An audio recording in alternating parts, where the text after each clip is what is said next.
আসসালামু আলাইকুম এভরিওয়ান, আশা করি সবাই ভালো আছেন। আজকে আমরা চলে এসেছি অমর একুশে বইমেলা 2025-এ, যেটি রাজধানীর সোহরাওয়ার্দী উদ্যানে অনুষ্ঠিত হচ্ছে। মেলাটি পুরো ফেব্রুয়ারি মাস জুড়ে থাকবে। মেলায় বইপ্রেমী মানুষদের অনেক ভিড় দেখা যাচ্ছে। এখানে ছোট বড় এবং সব ধরনের মানুষেরই আনাগোনা দেখা যাচ্ছিল। বিশেষ করে বাচ্চাদের কথা বলা যায়, তারা অনেক আগ্রহ নিয়েই বইমেলাতে আসে এবং অনেকে বই নয়, শুধু ঘুরতেও এখানে এসেছে। এবারের বইমেলাতে পরিচিত লেখক ছাড়াও অনেক নতুন রাইটারদেরও বই দেখা যাচ্ছিল। এই যে এই স্টলটিতে মাননীয় উপদেষ্টা সাখাওয়াত হোসেনের বই পাওয়া যাচ্ছে। এছাড়াও প্রত্যেকটি স্টলই অনেক সুন্দর করে সাজানো, এবং যে স্টলগুলো সুন্দর করে সাজানো তার সামনে অনেকেই ছবি তোলার জন্য ভিড় করতেছিল। এবারের বইমেলাকে বেশ কয়েকটি অংশে ভাগ করা হয়েছে, যেমন জুলাই চত্বর, ভাষা শহীদ চত্বর। ছোটদের জন্য আলাদা সেগমেন্ট ছিল, যেটি মুক্ত মঞ্চের কাছাকাছি অবস্থিত। এছাড়াও ইসলামিক বইয়ের কিছু স্টল আমি একত্রে এক সাইডে দেখেছি।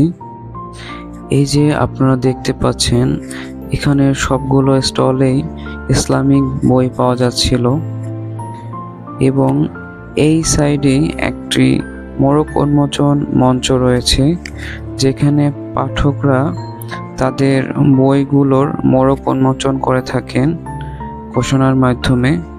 এবং এখানে অনেক মানুষেরই গ্যাদারিং দেখা যাচ্ছিল। আমরা চলে আসলাম মোড়ক উন্মোচন স্টেজের সামনে। এখানে দেখলাম কোনো একজন লেখকের কোনো বই এর সম্পর্কে কথা বলা হচ্ছে।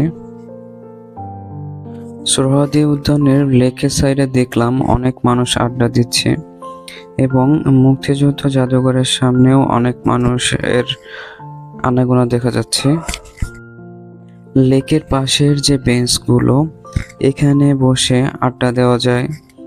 আপনি চাইলে হালকা স্ন্যাক্স নিয়ে আসলে এখানে পরিবারের সাথে বসে খেতে পারবেন, কারণ এত বড় মেলার পরিধি, এখানে আপনি হাঁটতে হাঁটতে যদি ক্লান্ত হয়ে যান, চাইলে এখানে বসে কিছুক্ষণ রেস্ট নিতে পারবেন।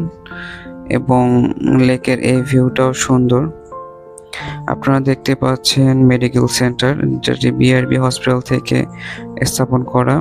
সাথে ডেটলের পক্ষ থেকে হ্যান্ড ওয়াশের ব্যবস্থা রয়েছে। এছাড়াও ছোট ছোট স্টল ছিল, যেগুলো বই মেলা কেন্দ্রিক বসেছে আর কি। তো এসব জিনিস আপনি চাইলে কিনতে পারবেন। এবং এখানে চারুকলা ইনস্টিটিউটের কিছু স্টুডেন্ট বা ভাইয়েরা ছিল, যারা ছবি এঁকে দিত। আপনি চাইলে আপনার হুবহু কোনো স্কেচ করে দেবে তারা। এখানে খাবারের স্টলও রয়েছে। কিছু খাবারের স্টল এখানে আছে, বাট সব ধরনের খাবার এখানে পাওয়া যাচ্ছিল না। আপনারা পেয়ে যাবেন আমা কফি শপ, যেটি লেকের সাইডে অবস্থিত।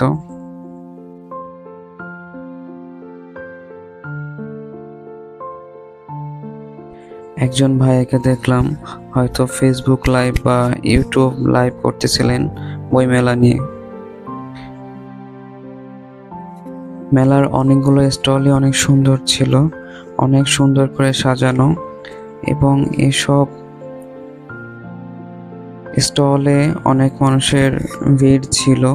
বিশেষ করে পরিচিত যে স্টলগুলো ছিল, পরিচিত প্রকাশনী, যেমন এই যে বাতিঘর প্রকাশনী, এখানে অনেক মানুষের ভিড় আপনারা দেখতে পাচ্ছেন। মেলার একটা কর্নারে জুলাইয়ের গল্প নিয়ে সাক্ষাৎকার নেওয়া হচ্ছিল। আবহাওয়া খারাপ থাকার কারণে আমাদের বইমেলা থেকে চলে আসতে হয়েছে, এবং আস্তে আস্তে আমরা বৃষ্টি উপভোগ করতেছিলাম। তো এই ছিল আজকের ভিডিওটি কেমন হয়েছে অবশ্যই কমেন্ট করে জানাবেন। আর আপনারা অবশ্যই বইমেলাতে ঘুরতে আসবেন। ধন্যবাদ সবাইকে।